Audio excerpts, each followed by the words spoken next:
여러분 안녕하세요. 이번 챕터는 이제 우리가 중추신경계통에 대한 약물을 진행을 할 거고요. 그 중에서 이제 앞에는 이제 정신과 계통의 이제 안티사이코틱스에 대해서 이야기를 하였고요. 이제 챕터 8부터 통증 관리에 사용하는 약물 이어서 보도록 하겠습니다. 통증의 정의는 이제 조직을 손상할 수 있는 자극 또는 조직 손상에 의한 불쾌감 또는 감각이나 정서적 체험입니다.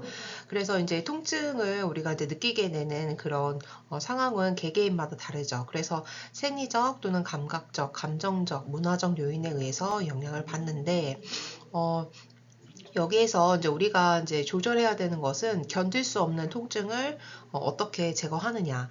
자, 일상생활에서 지장이 있는 경우 통증을 제거할 필요가 있다 볼 수 있습니다. 그래서 이전에는 통증에 대해서 좀 참게 하는, 이제 참고자 하는 어떤 그런 영향이 많았지만 요즘은 이제 환자들에게 또는 보호자들에게 이야기하는 그런 기전은요, 통증은 굳이 참을 필요가 없다. 원인이 뭐에 따라서 제거해 줄 수 있는 부분이다. 이제 그렇게 설명을 하고 있습니다. 자, 그래서 통증을 제거하기 위해서는 이런 진정제 투여, 그리고 약물, 국속 마취, 그리고 주사제를 쓰기도 하고요. 신경 차단이나 수술요법, 재활훈련이나 또는 정신 심리요법 이런 부분들을 다양하게 시행을 하고 있습니다. 통증의 분류는 이제 기질적 통증과 비기질적 통증으로 나뉩니다. 그러면서 이제 이 기질적 통증은 다시 통각 수용 통증과 신경장애 통증으로 나누는데요. 이제 어쨌든 이런 통각 수용 통증과 신경장애성 통증은 몸이나 내장 쪽에서 오는 어떤 통증의 오리진을 우리가 통각수용이라고 이야기하고요. 신경장애는 신경계통의 손상으로 인해서 어떤 신경기능 자체에 오류가 생겨서 병리적으로 통증이 오는 그런 경우를 말합니다. 자, 그래서 통각수용기 중추로 위험신호를 전달하는 것이 우리가 몸이나 내장 쪽의 어떤 통증의 종류이고요. 이것은 때로는 만성이긴 하지만 거의 급성으로 진행을 하는 경우가 많고, 신경장애에서는 종종 만성화로 이제 통각전도가 장애를 받을 경우 우리가 통증을 느끼게 되는 거라고 볼 수 있겠습니다.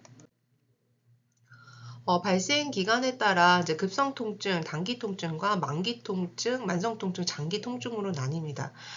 급성은 어쨌든 우리가 신체 피부, 근육, 내장의 갑작스러운 손상으로 인해서 나타나는 거고요. 그러니까 조직 손상 정도에 비례해서 교감신경계 활성화가 되면서 심박수, 맥박, 호흡, 혈압이 증가하는 것을 알 수 있겠습니다. 교감신경계통 자극은 이제 구역 발한, 동공 확장, 혈당 수치 상승을 유발하는 그렇기 때문에 이제 급성 통증으로 작용하고요. 만성 통증은 지속적인 조직 손상 그리고 외상시 주변 세포에서 방출되는 뭐 사이토칸이나 뭐 히스타민 같은 이런 화학 물질, 전분 물질로 인해서 발생을 합니다. 자, 그러면서 이런 신체적, 정신적 요인이 이제 환자에게 작용을 하는 추가적인 스트레스나 분노, 만성 피로, 우울증을 유발하는 데서 만성 통증이 야기된다고 볼 수가 있겠습니다. 통증의 전달 기전은 이제 말초에서 염증, 열, 자극, 기계적 자극이 가해지면 염증 부위에서 통증 유발 물질인 브레드키닌이나 히스타민이 분비돼서 말초의 통각 수용기가 자극이 됩니다. 그래서 이 전구 물질들로 인해서 염증 반응이 일어나고 이제 여기 이제 통증을 일으키는 물질들로 우리가 통증을 인지하게 되는데요. 이때 1차 신경세포가 척수 뿌리에서 이제 척수로 들어가서 이런 글루탄산이나 어떤 물질 피를 방출해서 2차 신경세포로 전달을 하게 됩니다. 자, 그러면서 이런 2차 신경세포가 척수 뒤에서 시상에서 자극 전달을 하고 신경세포에 의해서 대뇌피질의 감각 정보가 전달되면 우리는 비로소 대뇌피질에서 느끼는 정보로서 통증을 감지한다고 생각을 하시면 좋겠습니다.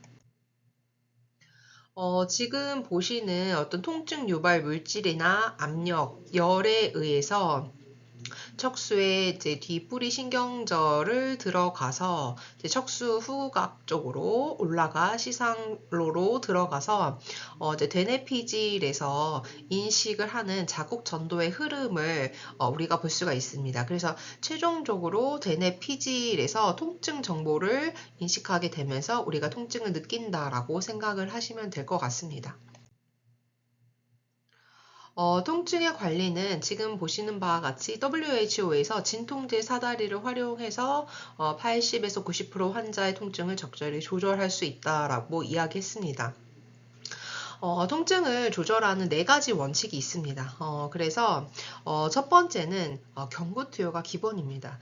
경구투여는 이제 먹는 약이죠. 그래서 먹는 약을 기준으로 가장 도수가 낮은 용량부터 시작을 하고 그리고 점차 그 단위를 높여가는 겁니다. 그래서 경구투여를 기본하고 투여 시각을 정확히 하고 자, 환자별로 투여량을 설정합니다. 그래서 어떤 환자는 먹는 약을 한 번 먹어서도 통증이 경감되지 않는다라고 하면 2번, 3번 아니면 계속 용량을 늘리든지 아니면 한 가지의 진통제나 약제 피호로 조절되지 않는다라고 하면 다른 약제를 추가하거나 또는 주사제 이런 다른 치료 방법들을 통증 강도에 따라서 올라가는 그런 방법을 의미한다고 생각을 하시면 되겠습니다.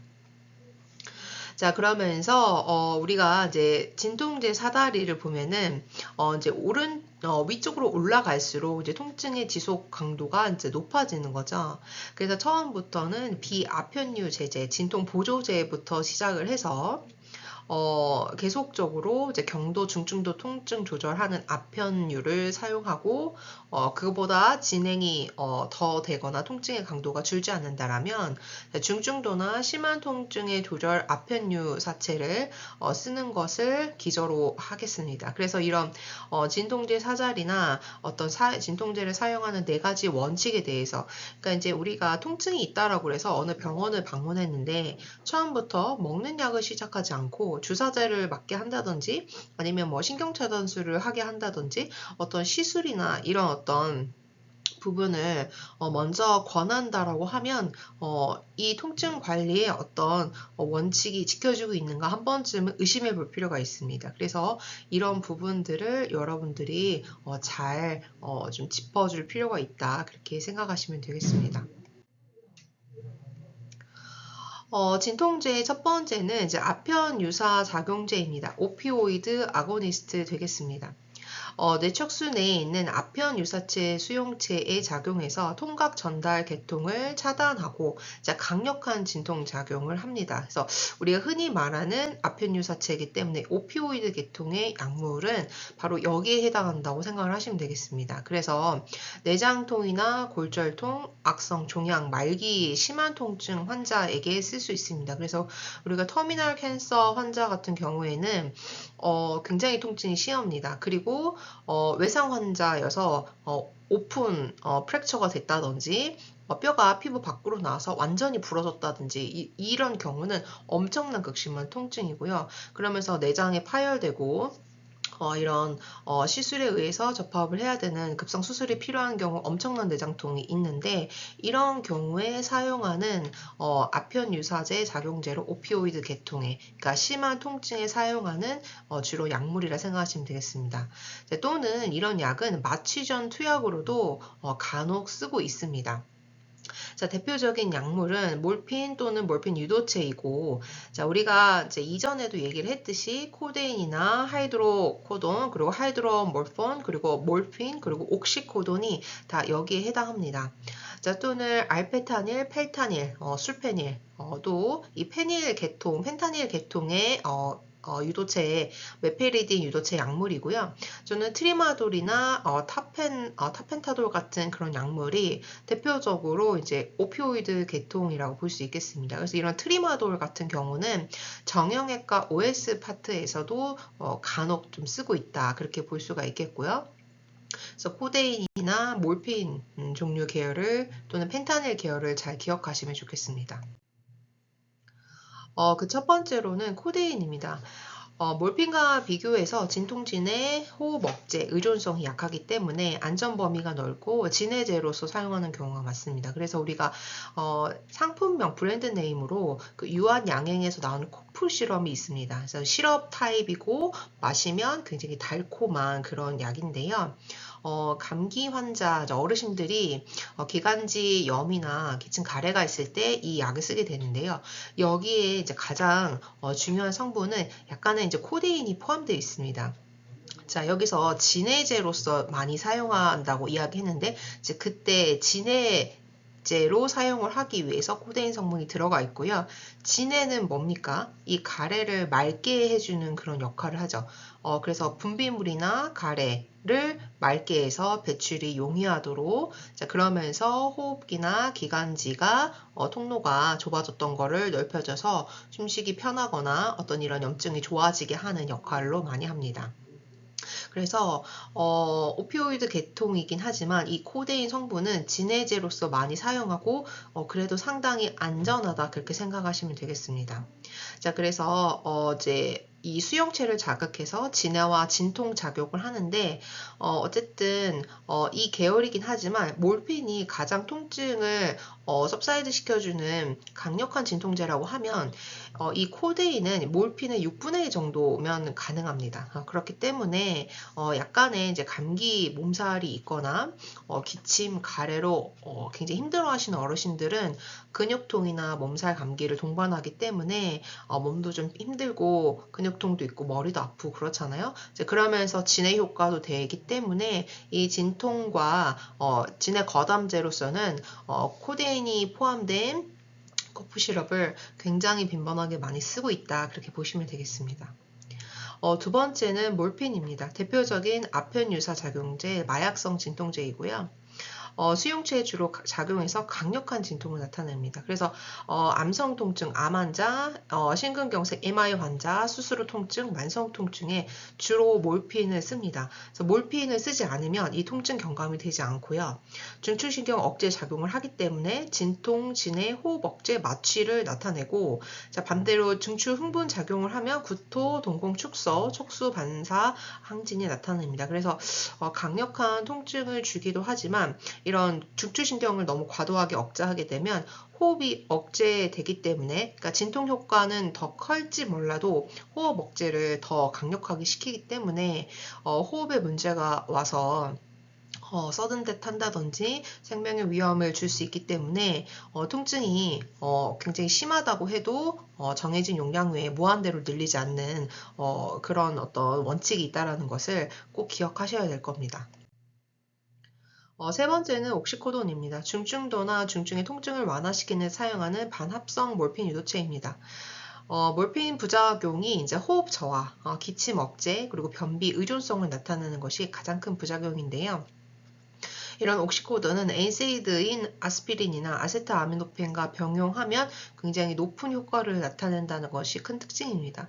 그래서 이제 오피오이드 계통이긴 하지만 코데인의 특징, 몰핀의 특징이 각각 있었던 것처럼 옥시코돈은 엔세이드인 아스피린이나 아세트아미노펜을 같이 쓰면 굉장히 적어도 시너지 효과만큼은 아니어도 에딕티브 이펙트까지 높일 수 있는 그런 큰 장점이 있고요. 펜타닐은 매우 효과가 높은 지용성의 반합성 아편입니다. 즉 합성 마약이기 때문에 자, 혈액 뇌장벽 BBB를 신속하게 통과를 합니다.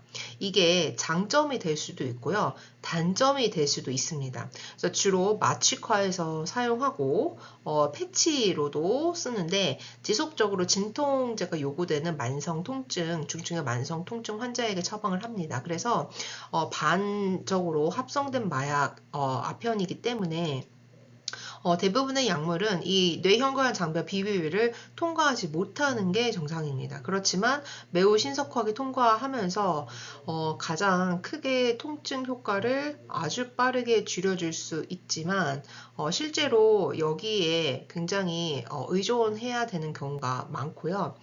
미국이나 어떤 그런 특정 주에 이런 펜타닐 중독 환자가 유독 많은 이유는 이런 반합성 아편이 어떤 이런 작용 때문에 너무나 많이 의존하고 남용함으로 인해서 이런 어떤 결과를 초래한다 볼 수가 있겠습니다. 그래서 환자가 너무 지속적으로 통증을 요구해서 어쩔 수 없이 펜타닐 계통의 약물을 줬다라고 미국 제약회사나 의사들은 이야기하지만 실제로 환자가 너무 불편감이 있거나 그렇지 않으면 다른 약물로 사실 통증을 조절하는 게 훨씬 더 안전하다 볼 수 있습니다.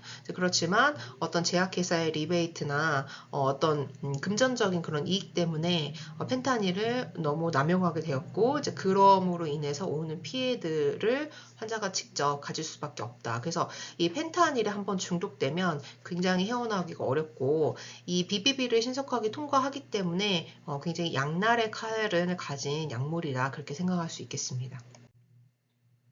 약물 효과는 역시 통증 강도 완화, 통증 기간을 감소합니다. 그래서 만성 통증으로 전환되는 것을 막고요. 통증과 관련된 고통 장애를 예방합니다. 그러면서 어떤 부적절한 통증 관리, 심리적, 사회, 경제적 결과를 예방하는 거 볼 수가 있겠습니다. 그래서 아주 강력한 진통 효과, 통증 효과를 볼 수 있는 그런 약이고요.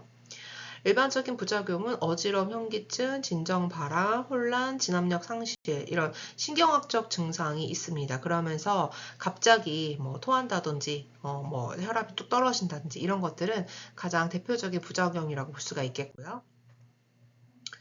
호흡 중추를 이산화탄소에 덜 민감하게 만들어서 호흡을 억제한다는 게 가장 큰 특징입니다. 그래서 통증은 잡을 수 있지만 호흡이 억제되기 때문에 도수를 올리면 통증은 경감되지만 어떤 생명에 큰 지장을 줄 수 있다는 것이 가장 큰 단점이고요. 장기간 사용하면 이런 생식샘 저하나 부신필질 호르몬 저하증이 발생할 수 있고 요강과 방광에 경련을 일으키기 때문에 소변 정체도 유발할 수 있습니다. 그리고 이제 가장 큰 문제는 이런 오남용에 대한 문제가 항상 따라다닙니다. 그래서 정말 이제 터미널 말기의 캔서 환자나 바로 이제 수술 조치를 한 환자 또는 어떤 중증 외상으로 인해서 사고 위험이나 어떤 오픈 프랙처가 있다는 그런 환자들 어쩔 수 없이 이런 오피오이드 계통을 써야 되지만 그렇지 않다면은 쉽게 손 대지 않는 게 좋다 그런 이야기를 드릴 수 있겠습니다. 이런 카바마제핀이나 페니토인, 리팜핀도 또 이제 옥시코돈 대사를 촉진할 수 있는 거 볼 수 있겠고요.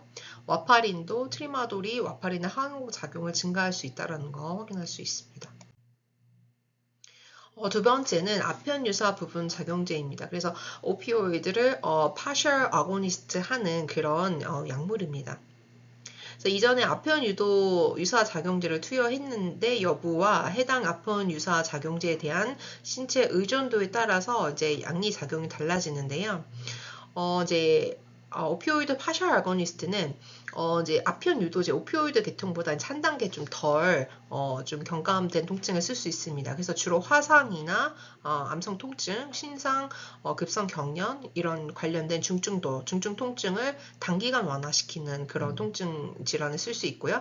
그리고 뭐 수술 전 진통이나 뭐 산과 수술에 많이 이 오피오이드 파셜 아고니스트를 많이 씁니다. 대표적인 약물은 부피로레노프린이고요. 그리고 부토파놀이고 그리고 날부핀 그리고 펜타조신 같은 약들이 아편 유사 부분 작용제라고 볼 수 있습니다. 부피레노피린 같은 경우는 아편 유사제 금단 증상을 예방하기 위해서도 사용하고요. 날부핀은 신체적 의존이 적고 그리고 진통과 호흡 억제에 대한 천장 효과, 최고 효과가 있다. 그래서 이런 날부핀을 이런 경우에 쓴다 생각하시면 되겠습니다. 약물 효과는 역시나 통증 강도 완화, 통증 기간을 감소시킵니다. 그러면서 만성 통증으로의 전환을 방지하는데요. 통증과 관련된 고통, 장애도 예방합니다. 그래서 어떤 이제 부적절한 통증 관리 관련된 심리적, 사회, 경제적 결과도 예방한다. 그렇게 볼 수가 있겠습니다. 그래서 부작용은 일반적인 부작용 플러스 여러분들이 좀 보시면 될 것 같고요. 상호작용도 이제 아편 유도체와 이제 약한 대항 작용을 가진다. 그리고 어쨌든 이런 뭐 전신마취제나 진정수면제, 항우울제나 항히스타민제나 알코올과 같이 쓰면 어쨌든 중추신경 억제를 시킨다. 이런 것들은 아시면 될 것 같습니다. 세 번째는요, 이제 아편 유사제 대항제입니다. 오피오이드 아고니스트이고요. 결합 부위를 두고 아편 유사 작용제나 아편 유사 부분 작용제와 경쟁해서 중추신경 억제 작용을 차단하는 약물. 그래서 아편 유사제 급성 중독 치료에 사용하는 약입니다. 그래서 대항제이기 때문에 우리가 아고니스트와 안타고니스트를 우리가 이전에 한번 설명을 했을 겁니다. 그래서 아편 유사제에 대항하는 반대 작용을 하는 약물로 생각을 하시면 될 것 같은데 그 첫 번째가 날록손입니다. 그래서 아편 유사 작용제나 아편 유사 부분 작용제를 과량 투여했을 때 원인 약물을 알 수 없을 경우 호흡 억제를 치료하기 위해서 너무 아편 유도 약물을 많이 썼기 때문에 호흡이 억제되어 있잖아요. 그래서 호흡이 떨어지고 맥박도 떨어지고 이런 경우를 치료하기 위해서 넣어준 약물이 그 반대 작용을 하는 게 날록손이다 볼 수 있습니다. 그래서 펜타조신과 관련해서 유발되는 다행감을 차단하고 남용을 줄이기 위해서 약간 좀 뭐라고 해야 되죠? 쉽게 말하면 약간 부작용 방지로서 이런 날록손을 펜타조신에 추가해서 사용하는 경우도 있습니다. 약물 효과는 아편 과다 복용으로 인한 2차적인 호흡 억제를 좀 도와주고요. 극도의 고량을 사용할 경우 정신적 우울증이나 집중력 저하, 졸음, 과민, 식욕 부진, 노우지아 보미팅, 구역 구토가 있을 수 있다라는 거. 자, 그리고 심각한 근다운 증상을 유발할 수 있고 아편 유사제 의존 여성에게 태어난 신생아를 포함해서 이런 아편 유사제 신체적 의존이 있는 이런 것들이 의심되는 환자에게는 굉장히 주의해서 투여해야 됩니다. 그래서 아고니스트와 안타고니스트를 지금 이야기하는데요. 물론 이제 예방을 위해서 이런 어떤 2차적인 아편 유도체에 대한 부작용을 반대하는 감소하기 위해서 호흡 억제를 감소하기 위해서 쓰긴 하지만 심각한 그 약물에 대한 부작용, 금단 증상을 유발하는 경우 신체 반응이 워낙에 격렬히 일어나기 때문에 갑자기 고용량을 투여할 경우 굉장히 트레마가 온다든지 그러면서 경련이 일어나고 그러면서 아주 급하게 호흡이나 맥박이 떨어진다든지 이런 부분이 있기 때문에 굉장히 신중을 기해야 된다 볼 수 있습니다. 아편유사 작용제 및 아편유사 부분 작용제에 대해서 대항작용 이외의 약물 상호작용이 없다 그렇게 보실 수 있습니다.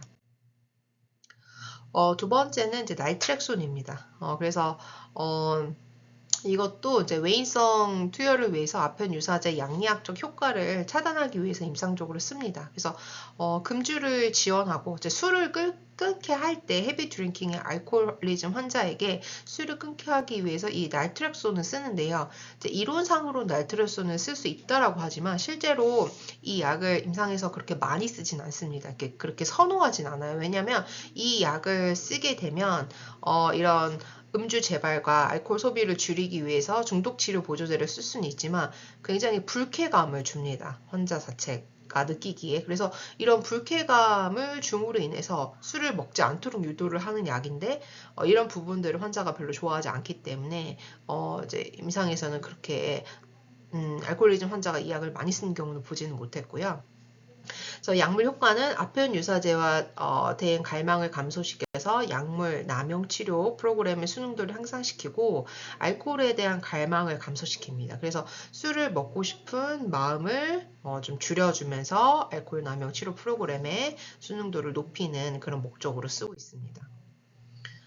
일반적인 부작용은 구역구토, 식욕부진, 두통이 있고요. 심각한 경우는 간독성이 있을 수 있다는 거. 그래서 황달이 생긴다든지, 쫀디스가 온다든지, 구역구토가 있다든지, 간비대나 비장비대가 있을 수 있다는 거, 이런 거 좀 볼 수 있겠습니다. 네 번째는 비스테로이드 소염제입니다. 그래서 일명 이제 엔세이드라고도 많이 하는데요. 우리가 통증을 줄이는 방법에는 여러 가지가 있는데 이 체내 염증 반응 때문에 통증이 일어나는 경우가 있습니다. 그래서 이 대표적으로 체내 염증 반응을 완화시키는 약물이 이 엔세이드 계통이라고 보시면 되겠습니다.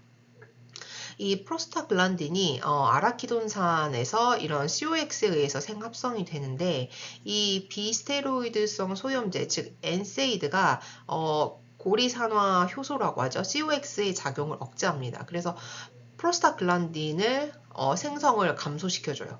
그러면서 염증 반응이 줄기 때문에 통증이 경감되는 그런 경우라고 볼 수 있습니다.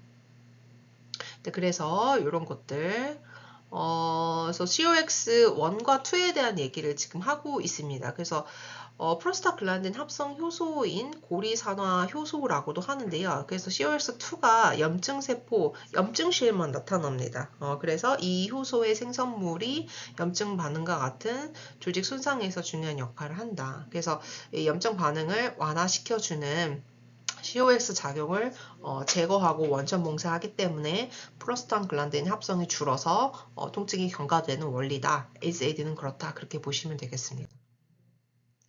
NSAID 계통의 대표적인 약물은요, 살리실산염 계열입니다. 살리실레이트 계열인데요. 대표적인 약이 이제 경증, 중증 통증을 완화하는데 많이 쓰고 가장 일반적으로 쓰는 진통제입니다. 그래서 프로스타글란딘 생성, 합성을 억제하고 염증 반응을 줄이기 때문에 통증이 경감됐다고 느끼고요. 이 이제 엔세이드를 일반적으로 많이 쓰는 이유는 뭐냐면 의식 수준을 둔화시키지 않고 정신 둔화나 기억력 장애, 환각, 다행감 이런 진정. 그러니까 오피오이드 계통 말성 진통제와 다르게 이런 의식 수준의 변화가 없고 통증이 관감되기 때문에 일상적으로 제일 많이 쓸 수 있는 그런 계열이라고 볼 수 있습니다. 그러면서 세균이나 바이러스 감염, 두통, 근육통, 류마티스 관절염 증상을 완화시키는데 아주 탁월하다 볼 수 있습니다. 우리가 익숙한 약물이 나왔죠. 여기 이제 아스피린이 있는데요. 경미한 통증이나 관절염, 급성 류마티스 열, 그리고 심근경색 예방, 이런 뇌졸중 예방 이런 거에 또 쓸 수가 있겠고요. 그래서 디플로니실, 그리고 살리시나 마그네슘, 그리고 살살레이트 같은 경우도 다 경미한 중증도의 통증까지 쓸 수 있는 살리실레이트 계열의 약물이다. 그렇게 볼 수 있습니다. 대표적인 아스피린을 잘 기억하시면 좋겠습니다. 약물의 효과는 역시 통증 감소, 염증 감소, 해열이고요.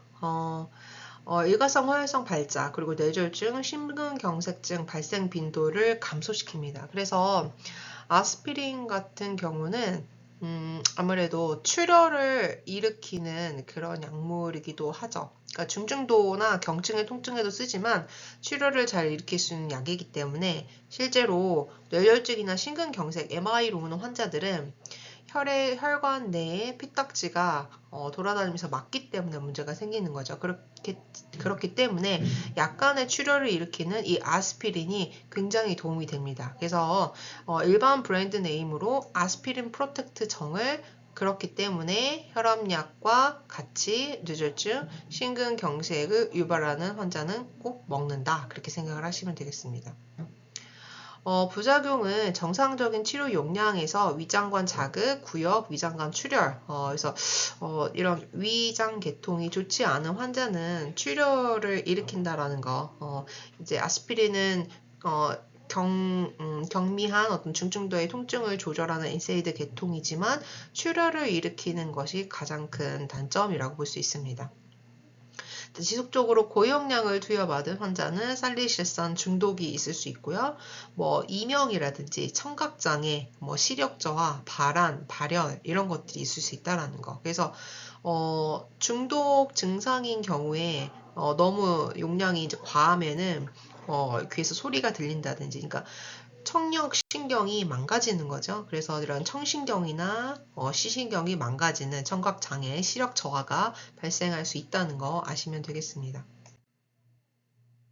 네, 상호작용은 이제 여러분들 보시면 될 것 같고요. 두 번째는 고리산화 효소 억제제입니다. COX 이니비터이고요. 대표적인 약이 이런 디클로페낙이나 에토롤라, 그리고 페노브로펜, 그리고 이런 이제 류마티스 관절염, 골 관절염에 쓰는 플로비프로펜이고요. 그리고 네 번째가 이 이부브로펜입니다. 그래서 이부브로펜도 굉장히 많이 쓰는 약 중에 하나입니다. 그래서 디클로페낙도 이런 뭐 월경통이나 어떤 류마티스 관절염, 골관절염의 통증 조절로 많이 쓰고요.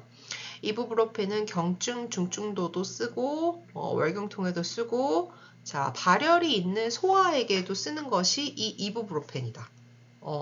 그래서 대표적인 COX 이니비터에 쓸 수 있는 약으로 여러분들이 이부브로펜을 쓰시면 될 것 같습니다. COX1 억제제와 2 억제제가 있습니다. 그래서 이런 뭐 인도메타신이나 케토프로펜이나 케토프롤라 그리고 메크로페남산 이런 약들 그래서 대부분 뭐 프로펜 뭐 케토프로펜 케토롤라 이런 어떤 비슷한 뭐 케토트립 뭐 이런 약들 패치 이런 파스 같은 경우 많이 보셨을 텐데요. 그래서 관절염이나 골관절염, 극성 아니면 단기 통증에 조절하는 그런 약이라고 생각을 하시면 되겠습니다. 나머지 뭐 셀린닥이라든지 세레콕시브도 COX2 억제제로서 류마티스 관절염이나 골관절염으로 많이 쓴다 그렇게 보시면 될 것 같습니다. 그래서 앞에 이제 언급했던 아스피린과 이부브로펜은 특히나 디클로페낙은 반드시 기억하시면 좋겠습니다. 이 약들은 역시 통증 감소, 염증 감소, 해열을 동반하고요. 위장관 자극이나 변비가 조금 부작용이 있을 수 있습니다. 그래서 아스피린 정도는 아니지만 위가 좋지 않다라고 하면 브루펜 사용을 조금 자제하는 게 좋긴 하고요. 이제 복용이 과해서 심각하다고 하면 이런 경우도 위장관 출혈이나 간독성, 신독성, 과민증, 혈액 장애를 일으킬 수도 있습니다. 네, 그래서 이런 것들 좀 알고 계시면 좋겠습니다. 네, 나머지 확인해 보시고요. 다섯 번째는 아세트아미노펜입니다. 아세타미노펜이라고도 하는데요. 중추신경 계통에서 프로스타글란딘을 합성을 억제해서 말초 조직에서 생성되는 통증을 자극하고 차단하고 진통 효과를 하죠. 그래서 통증의 자극이 차단되기 때문에 진통을 해주고 그리고 시상하부의 체온 조절 중추를 억제해서 체온 상승을 조절합니다. 그래서 우리가 이제 아기들의 열이 막 오른다, 체온이 막 오른다. 그래서 해열제를 먹는 어떤 그런 양리 작용은 이 체온 조절 중추를 내리기 때문에 억제하기 때문에 열이 떨어지는 그런 경우라고 볼 수 있습니다. 작용과 적용증 보면은요, COX2를 선택적으로 억제하지만 중추신경계통에 국한해서 작용하기 때문에 해열과 진통 작용은 굉장히 강한데 항염증 효과는 거의 없습니다.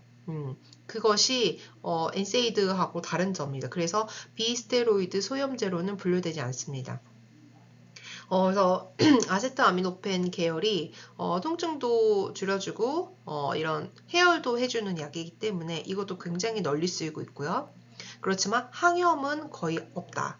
특히 세균이나 바이러스 감염, 두통, 근골격계통 통증에는 굉장히 효과적이다. 뭐 여러 요인들, 이런 뭐 알레르기 반응이나 과민 반응, 식이지장 궤양, 위염, 열공 탈장으로 인한 출혈도 이제 가능하다 그렇게 볼 수가 있겠고요. 자, 아스피린의 어떤 그 비스테로이드 소염제를 복용할 수 없는 환자에게 통증 조절을 해야 되는데 출혈 때문에 아스피린을 쓸 수 없는 그런 환자에게 이 대체 약품으로 쓰시는 것이 대표적인 아세트아미노펜 계열의 약이다 그렇게 볼 수 있습니다. 그래서 거기서 더불어 이제 진통 플러스 해열까지 조절하고 주기 때문에 꽤 유용한 약이라고 볼 수 있겠고요. 우리가 이제 EMR이나 이제 차트를 보게 되면 AAP로 표기되는 경우가 있습니다. 이 약이 이제 아세트아미노펜이라고 생각을 하시면 되겠습니다. 자, 그래서 약물 효과는 통증과 발열이고요. 위 자극이나 심각하면 간독성이 있을 수 있다는 거. 네, 크게 부작용은 많지는 않습니다. 네, 그래서 여기까지 통증을 조절하는 약물 5가지를 봤고요. 굉장히 우리 책에서 잘 정리가 되어 있습니다. 그래서 엔세이드 계열 또는 아세트아미노펜 계열, 그리고 오피오이드 계열, 아니면 오피오이드 파샬 계열, 아니면 오피오이드 아고니스트에 작용하는 안타고니스트도 쭉 나열이 됐기 때문에 굉장히 대표적인 약들을 잘 추렸습니다. 그래서 이 약들의 적응증과 어떨 때 쓰이는지, 그리고 특징적인 부작용을 꼭 기억하시면 좋겠습니다. 자, 이어서 이제 9챕터인데요. 전신 마취에 사용하는 약물 보도록 하겠습니다. 전신 마취는 General Anesthesia입니다. 그래서 침습을 동반하는 치료적인 외과적인 수술을 가능하게 하기 위해서 약물을 이용해서 통증을 제거하는 방법입니다. 그래서 뭐 진정, 진통, 근육 이완 이 세 요소가 되게 필수적인데요. 여기 이제 자율신경 반사를 억제합니다. 그래서 어쩔 수 없이 혈압이나 심장 박동이 떨어지는 이런 것들을 포함하고 있습니다. 자, 이런 것들을 적절하게 관리하기 어렵기 때문에 약물 전신 마취에는 약물의 병용이 필수고 이것을 우리가 균형 마취라고 보고 있습니다. 그래서 하나의 약물로 마취를 하기보다는 여러 가지 약들을 좀 병용해서 쓰는 것을 조금 더 선호한다, 그렇게 생각하시면 될 것 같습니다. 1기가 이제 진통기 되겠습니다. 그래서 의식이나 감각의 소실이 일어나 통증이 현저하게 감소되는 진통 단계입니다. 그래서 행복감, 현기증, 통증 상실, 의식 상실이 나타나고 단기간에 작은 수술을 할 수 있는 경우이고요. 자, 2기는 흥분기입니다. 그래서 마취제가 신경을 흥분시키는 것이 아니라 중추신경이 상위에서 하위로 단계적으로 억제되기 때문에 나타나는 흥분 단계입니다. 그래서 이때는 흥분과 선망이 나타나고 이런 어떤 호흡, 혈압, 호흡, 심박수, 호흡 증가와 같은 어떤 교감신경 흥분 작용, 뭐 헛소리를 한다든지, 뭐 팔다리를 움직인다든지 이런 것들이 나타납니다. 그래서 이런 것들은 이제 조금 빨리 지나갈 수 있도록 그 마취를 하면서 지나갈 수 있도록 해주는 게 훨씬 더 좋고요. 제3기는 숨뇌를 제외하고 모든 중추신경이 억제된 그런 상태입니다. 그래서 이 경우는 각종 반사가 소실되고, 자, 뼈 근육도 이완되고, 맥박, 혈압, 호흡도 안정되고, 어쨌든 뭐 반사가 소실되기 때문에 이때 외과적인 수술을 합니다. 그래서 적어도 3기 정도는 들어와야지 외과적으로 인시전을 넣어서 어떤 종양이나 조직을 제거한다든지, 뭐 뼈를 맞춘다든지 이런 것들이 가능하고, 그래서 중추신경 족도가 억제가 너무 심하면 혈압이나 체온이 막 떨어진다. 그리고 호흡 근육이 마비되기 때문에 이런 경우는 상당히 위험하다 볼 수가 있겠습니다. 제4기는 이제 숨내 마비기입니다. 호흡 중추 억제로 인해서 호흡과 심혈관 계통에 관여하는 숨내가 마비되는 그런 단계입니다. 자발적 호흡이 정지되기 때문에 이제 혈관 중추 운동이 억제돼서 심정지가 발생할 수 있고, 방치하면 이제 사망하기 때문에 전신 마취에서는 이 정도까지는 가지 않도록 좀 피해야 되는 그런 단계라고 볼 수 있습니다. 실제적으로 이제 외과적인 수술이나 이런 것들이 가능한 시기는 제3기 정도라고 생각을 꼭 하시면 되겠습니다. 지금 보시는 바와 같이 이제 1기는 이제 통각이 둔감해지고 대뇌 피질에 영향을 주는데요. 그러면서 이제 감각 영역, 이 이제 통각이 둔해지는데, 이제 전 영역으로 이제 흥분기가 되면 전 영역으로 이런 어떤 반응 내려옵니다. 그러면서 이제 의식이 사라지고 신경 억제가 일어나는 이런 부분을 볼 수가 있겠습니다. 이제 제3기 외과적 수술기에는 뼈대 근육이 이완이 되면서 수술에 가장 적합한 그런 상태라고 볼 수 있습니다. 그래서 이 척수까지 마취가 된 그런 상태고요. 4기는 그야말로 이제 숨내에서 호흡 중추를 관여하는 이 숨내의 호흡 중추까지 억제되었기 때문에 호흡 정지나 순환 허탈이 발생할 수도 있는 그 스테이지가 4기다, 그렇게 보시면 되겠습니다. 그래서 숨내를 마지막 4기에서 관장하기 때문에 적어도 이 단계까지 넘기지 말고 4기 안에서 외과적인 수술을 끝내고 환자를 회복시키는 것이 훨씬 더 안전하다 볼 수 있습니다. 전신 마취제의 작용 기전은요, 가바의 수용체의 기능 항진이나 이런 글루탄산, 그리고 수용체의 타단과 같은 이온 통로로 어떤 기능 변화에 관여하는 것으로 우리가 보고 있습니다. 그래서 특히 지방 성분이 많이 함유된 중추신경계통에 작용해서 가역적인 억제 작용을 나타내고요. 전신마취제는 억제 작용이 상위에서 대뇌로, 하위에서 진행되는 도중에 이제 숨내와 척수의 어떤 순서가 역전이 되어서 마지막에 숨내가 억제되도록 작용하는 그런 작용 기전입니다. 자, 그러면서 혈관 운동 중추와 호흡 중추는 억제되지 않고 전신 마취를 할 수 있도록 하고요. 중추신경의 억제 순서가 명확하기 때문에 증상을 보고 마취 심도를 예측할 수가 있습니다. 자, 그래서 마취 보조제인 몰핀의 마취 경로입니다. 그래서 1, 2, 3, 4번으로 진행을 하는데요. 대뇌 피질부터 사이 간내, 중내와 숨내, 척수 순으로 갑니다. 그렇지만 전신 마취는 그 경로가 다릅니다.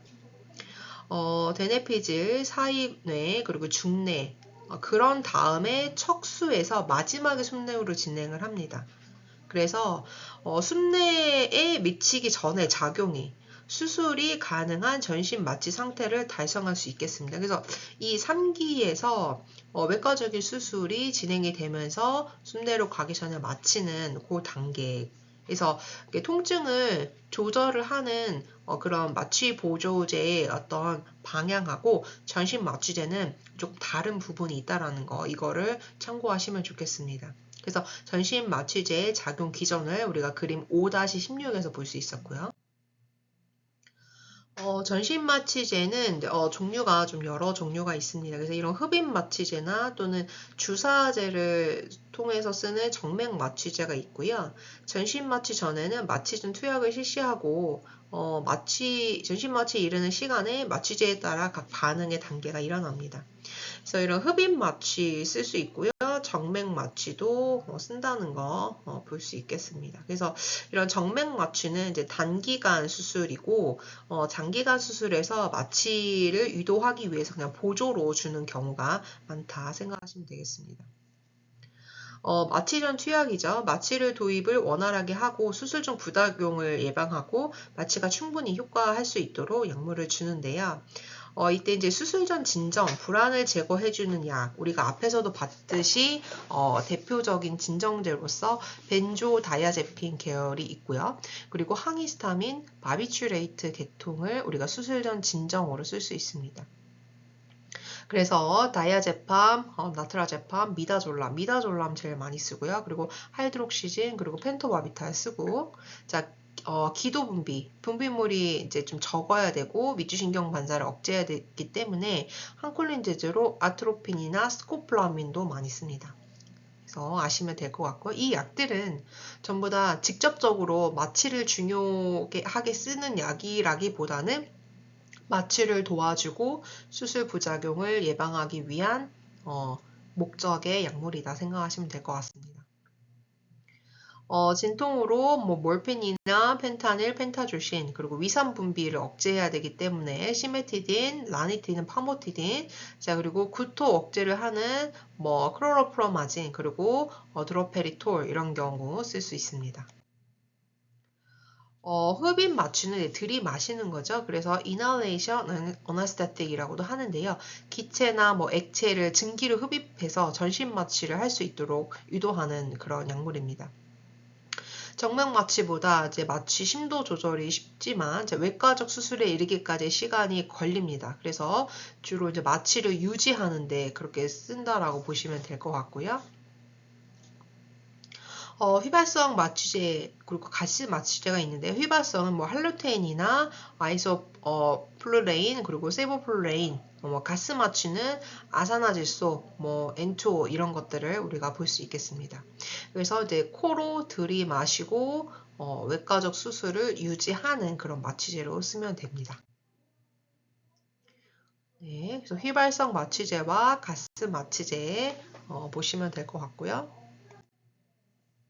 전신 마취에 사용하는 약들입니다. 그래서 일반적인 부작용, 수술 후 구토, 구역, 저혈압, 그리고 악성 고열이 심각하게 있을 수 있다는 거 좀 확인하시면 될 것 같고요.